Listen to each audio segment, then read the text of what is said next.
ধনী হওয়ার স্বপ্ন আমাদের সবার মনেই থাকে। কিন্তু এই স্বপ্ন বাস্তবে রূপ দিতে গেলে কেবল কঠোর পরিশ্রমই যথেষ্ট নয়। প্রয়োজনে বিচক্ষণতা, কৌশল আর কিছু বিষয় গোপন রাখার সক্ষমতা। সফল এবং ধনী মানুষরা অনেক সময় কিছু ব্যক্তিগত পরিকল্পনা ও অভ্যাস অন্যদের সঙ্গে শেয়ার করেন না। কারণ তা তাদের লক্ষ্য অর্জনে বাধা হয়ে দাঁড়াতে পারে।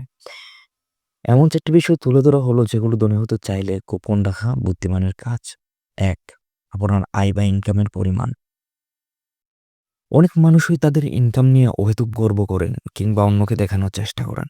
কিন্তু আপনার প্রকৃত আয় যদি আপনি সবাইকে জানান, তাহলে হয়তো হিংসা, প্রতিযোগিতা বা অপ্রয়োজনীয় পরামর্শ পেতে পারেন।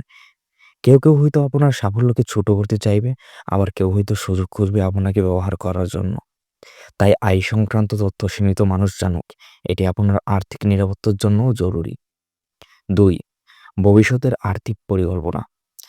আপনার সঞ্চয়, বিনিয়োগ বা ব্যবসার পরিকল্পনা আগে থেকেই জানিয়ে দিলে কেউ হয়তো তার নকল করতে পারে কিংবা আপনার পরিকল্পনায় বাধা সৃষ্টি করতে পারে।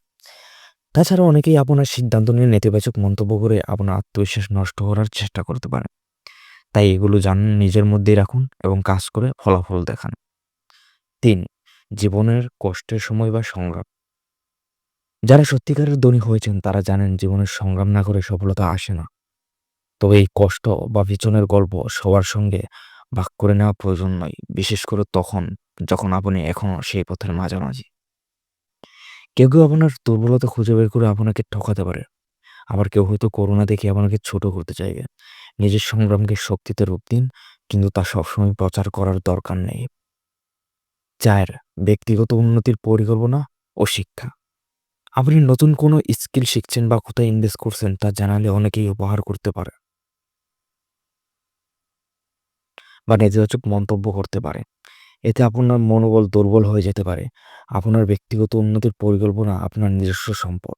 যখন ফলাফল আসবে তখন সেটা এমনিতেই সবাই দেখতে পারে। সফলতা একদিনে আসে না। ধনী হওয়াও তেমনই সময় সাপেক্ষ একটা প্রক্রিয়া। এই যাত্রায় অনেক কথাই বলার মতো মনে হলেও কিছু বিষয় গোপন রাখাই বুদ্ধিমানের কাজ।